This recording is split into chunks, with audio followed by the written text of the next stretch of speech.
Howdy drummers, it's Rob Litton here from drumstheword.com. Welcome to this free full video song lesson where today I'm going to show you how to play the song Running Down A Dream by Tom Petty, drummed by Phil Jones. As always, I've got the full PDF drum chart for you to download from my website for free. You'll find a link beneath this video. I've got every single bar of the song, every single beat and drum fill, both pages fully transcribed, so make sure you have this printed out in front of you as we go through this together. It's going to make things a lot easier for you to understand. This song is suggested over on my Facebook page, and if you go over there, again the link is beneath this video, you'll see that there's a post at the top of that's been pinned to the top of my page where people get to write their song suggestions, others get to vote on them, and the most popular songs get chosen for future lessons, just like this one was today. And then also, we'll talk about more of this at the end. You might want to consider signing up to become an online member over at my website. For £97 you get access to over 600 full video song lessons, which include all the fully transcribed PDF drum charts, and I've got a load of other Tom Petty songs up on the website already, but we'll talk about more about that at the end of the lesson. So, what we got here is a very fast song. This would be a beginner lesson if it wasn't for the tempo. In fact, I'm still not really sure whether it should be intermediate. Maybe it's more advanced, because having to play some of these drum fills at this tempo with the right hand going crazy on the eighth notes is a more advanced technique, especially if you want to play the song from start to finish. But hopefully I'll talk about some things that we can sort of simplify as we go through the lesson, where we can simplify the right hand mainly, what the right hand's doing. And you can see that even Phil does that a little bit throughout the song. So what we got, very simply to start off with, is a very basic drum beat, quarter notes on the hi-hat, bass drum on 1 and 3, snare drum on 2 and 4. Your bog standard drumming 101, the first drum beat you ever learned. But of course at 170 BPM it's 1, 2, 3, 4, 1 and 2 and 3 and 4 and 1 and 2 and 3 and 4 and 1. So that gets played for the intro, and every 2 bars we get a crash cymbal. 1, 2, 3, 4, 1, 2, 3, 4, 1, 2, 3, 4, 1, 2, 3, 4, 1, 2, 3, 4, 1, 2, 3, 4, 1, 2, 3, 4, 1, 2, 3, 4. So that gets played, those 2 bars get played 4 times, so 8 bars in total. Then we go into verse 1, where notice we don't get a crash cymbal starting the verse. Phil doesn't always feel the need to emphasise the beginning of a new section with a crash cymbal, as we'll see. So just for fun, let me now play for you those first 8 bars up to speed without the microphone on, so you can hear just the drums. Here we go.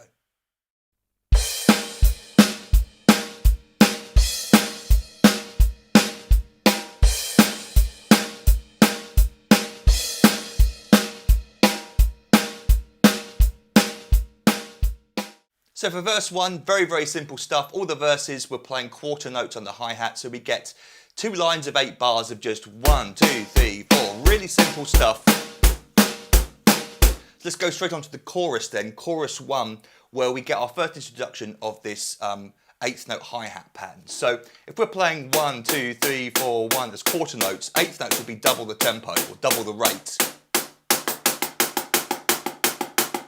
Now I'm able to play this rather comfortably, relatively comfortably, for 3.5 minutes because I'm using a molar whip action. It's a technique which I learnt years ago where you're sort of pumping the hi-hats with your right hand and you're doing this motion, so naturally you get this downbeat sound, 1, 2, 3, and then the upbeats are kind of lighter because I'm doing that movement, but it allows me to get 2 notes out of 1 stroke. Now if you're not advanced enough to have learnt the whipping technique, the molar technique, then you're really going to struggle with this. There's no way you can play the whole section as... I mean, you could, but boy oh boy, there's a risk your arm might fall off. So if you're at that level where you just can't even get close to playing these 8th notes at this tempo, and believe me, it is very difficult to play them at this tempo, then you could just play the choruses as quarter notes as well. It's not going to sound the same, but it's going to get you through the song. So basically playing the verse beat during the choruses instead of just playing that. In fact, perhaps you want to move to the ride cymbal for the choruses, so at least you've got something different sounding from the verse. In the song, on the recording, Phil doesn't. He doesn't use the ride cymbal at all. It's all the hi-hats, but to stand out for the choruses, you could play... Or you could have the open hi-hats. So if you really can't get you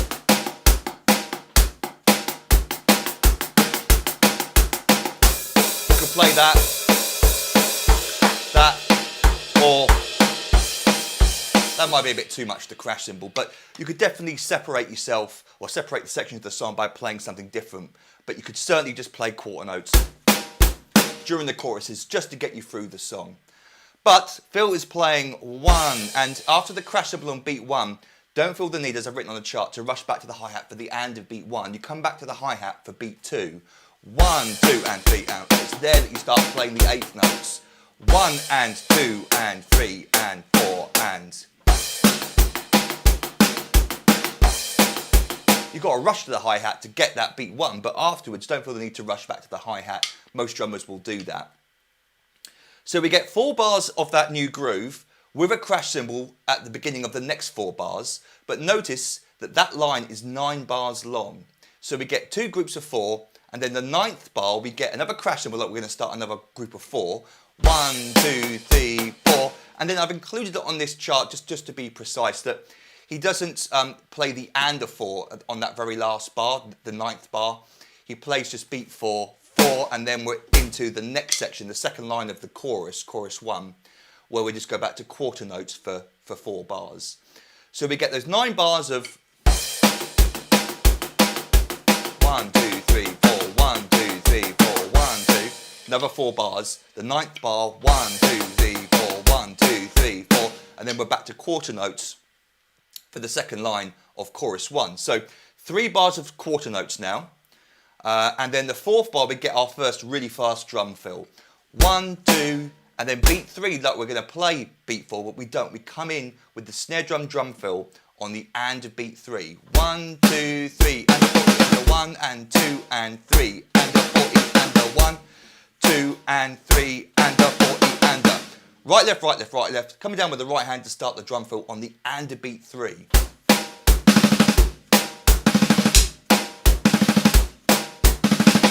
That tempo, I think that's the tempo up to speed, isn't it?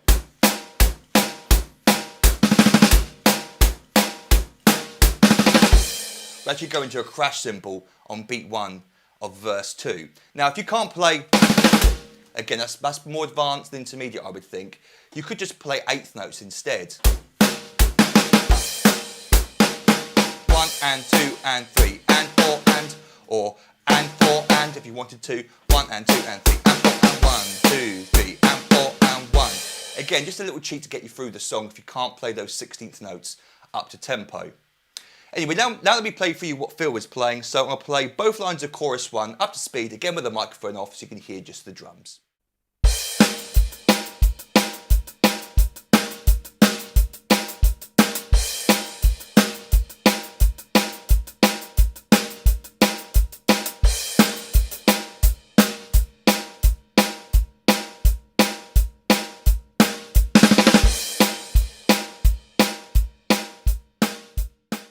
So after these crazy choruses, if you're able to keep up those 8th notes, you go back to the quarter note version in verse 2, and again it's the same as verse 1. 2 lines of very, very simple groove. We do start verse 2 with a crash cymbal, just quarter notes all the way through for both lines. Then we go into chorus 2, and just because it's kind of obvious on the song, there are other sections where he moves into the choruses and he plays quarter notes for at least half a bar or something, but I thought I'd include these 2 bars because they are the most obvious in the song. This is really something you could definitely ignore. It's not essential for the song at all. It's just obviously, perhaps, or I say obviously, you get an impression after playing drums and teaching for many years of when a drummer doesn't intend to do something. And I got the impression that Phil kind of forgot or wasn't aware or sort of, for whatever reason, unintentionally started playing the first part of the chorus as quarter notes. So the first 2 bars, and then by bar 3, he's going back to playing 8th notes again. It's kind of obvious if you're listening out for it. It's not obvious if you're not. But I thought I'd include it on the chart just for fun as well, just to sort of have something to listen out for. But just the first 2 bars of chorus 2, he's playing quarter notes. If I was playing this with a band live, I play the first 2 bars as 8th notes just to keep it all consistent. Again, we get the 9 bars. Every 4 bars has a crash cymbal. The 9th bar has a crash cymbal, ending on beat 4. Going to the second part of chorus 2, where we're just playing quarter notes for 2 bars, And then we get our first example of a drum fill where I've written above it, note, this is a combination of two different recorded drum parts. I'm not 100% sure what was separated, but what I can sort of confidently say is that the hi-hat, snare drum and bass drum were one part of the recording, and you can hear the hi-hat being played during this drum fill still, so he's probably still playing, or more likely, as we're going to see, this snare drum pattern moves across the bar in a rather cool way. On top of that, and this is what I'm 99% sure about, the toms were added separately. So you can definitely tell they were because, again, you've got the toms going on, you've got the hi-hat going on, snare drum, bass drum. No drummer has 6 arms or 4 arms. So we get definitely this overdub tom thing. So what I've got for you here is my interpretation of how you could play it as one drummer, and it's probably the coolest version. The hi-hat isn't important. What you want to hear are those toms. So bring your right hand down to the floor tom. We're going to be playing 8th notes on the floor tom. Bass drum is still playing on beats 1 and 3. You can hear the bass drum doesn't change, but what does change is the snare drum pattern. So without the right hand for now, we get this. 1 and 2 and 3 and 4 and 1 and 2 and 3 and 4 and 1 and 2 and 3 and 4 and 1 and 2 and 3, 4 and. Kind of cool rhythm. A little bit of practice required perhaps. With the right hand, you're playing 8th notes over the top of it. 1 and 2 and 3 and 4 and 1 and 2 and 3 and 4 and 1. And the last part we get 4 ands, giving your right hand time to come up to a crash cymbal.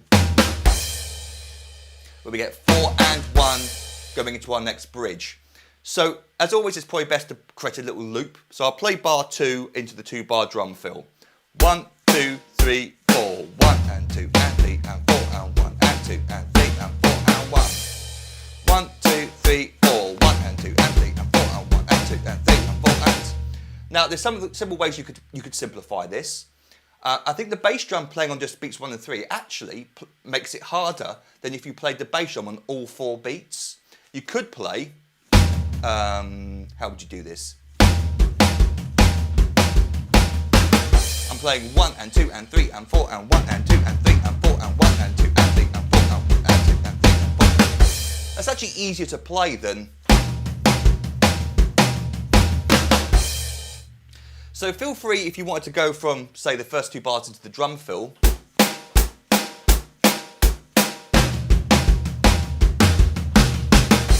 Just to give yourself a break with the coordination.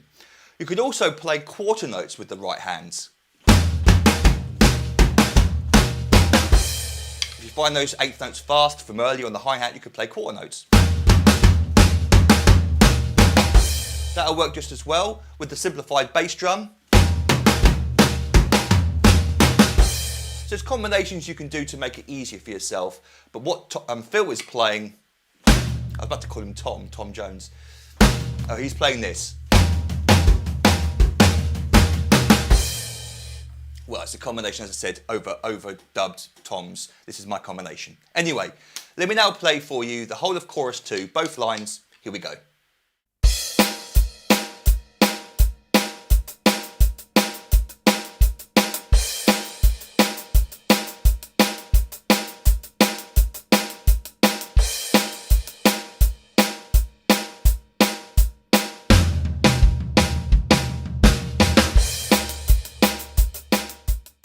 So really that's the whole structure of the song done. We've done all the different types of drum fills apart from one that comes up at the end.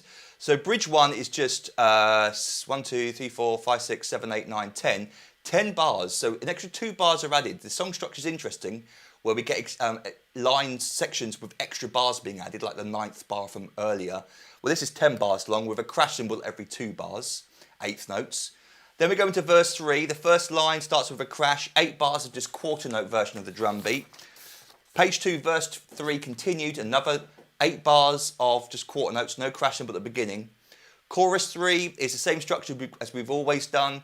First 4 bars, crash cymbal. We've got the 9th bar with a crash cymbal. Second line going into quarter notes and then the drum fill. Then we go into the next line because chorus 3 is really 2 choruses, it's double length. We get the same structure, the 9 bars we talked about already. The second line though, we get 1, 2, 3, 4, 5, 6 bars of quarter notes, and the 6th bar has that 3 and a 4 the drum fill at the end, which we've talked about, and all the variations you can use with it. Then we get into bridge 3 and guitar solo, and I've written in brackets closed and slightly loose hi-hat towards the end. So we're starting with the closed hi-hat, but then around about halfway through, and he sort of teases the open hi-hat by opening it for a couple of bars and then closing it back down again. So it's very hard to notate, and I didn't want to make this any more confusing to read. So it's basically an interpretation where you sort of, over the length of the outro, you're sort of gradually opening the hi-hat, and towards the end of the song it's sort of fully open, or towards the last half of the song, last half of this section, it's sort of, not, I say fully open, it's slightly open, but it's as full as it was going to get. So slightly open to create a wash effect. And again, it's eighth notes all the way through this, so you've got a lot of right hand playing going on. And we're going to see the first line, 8 bars, crash cymbal every 4. Second line, we get a crash cymbal every 2 bars. And then notice the last 2 bars of the second line, we get... So it's exactly the same as, but up here instead with the hi-hat, or with the closed hi-hat at this point. And all the variations we talked about earlier on, you could be used there. Next line, we got every 2 bars a crash cymbal, apart from the last 4 bars. So crash cymbal 2 bars, crash cymbal 2 bars, then crash cymbal 4 bars. Then the next line, we get a crash cymbal every 2 bars for the first half, crash cymbal on the 5th bar for the second half, and then this last new drum fill, which is kind of cool. We're playing 1 and 2 and 3 and 4 and. Starting on the and beat 1, but you can start it on beat 1. 1 and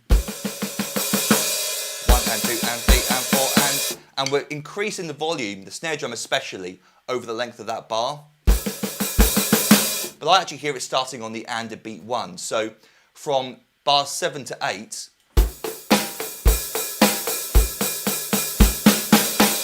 it starts quietly, and by the end of that bar it's full volume again.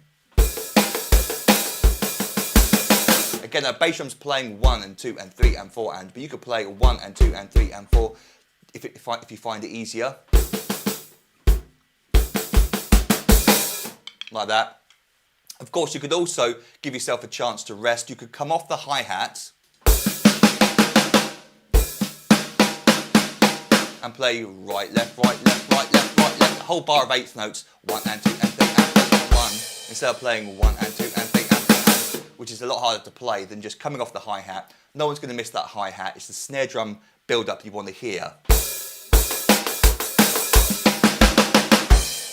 So you could do that instead if you wanted to.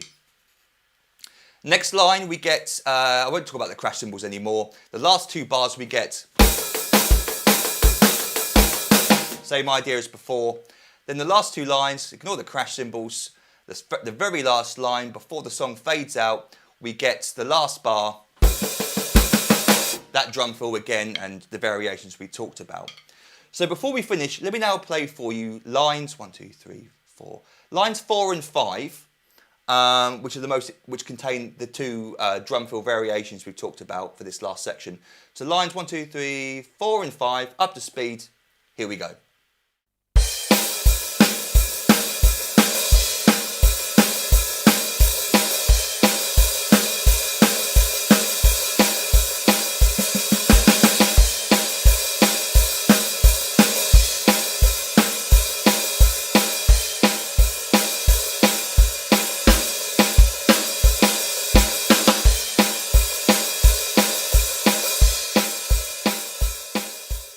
So that's the whole song. If you've got any questions, feel free to email me, rob@drumstheword.com. Don't forget to download both pages of the chart for free from my website. The link is beneath this video.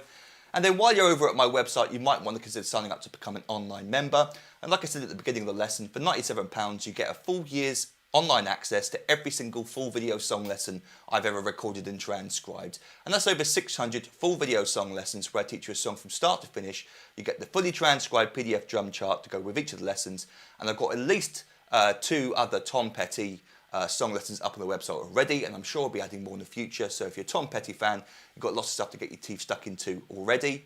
As a thank you for signing up, I give you access to hundreds more little videos teaching you many famous drum beats, fills and even drum solos. I give you 3 ebooks I've written over the years containing hundreds more famous drum beats, fills and solos.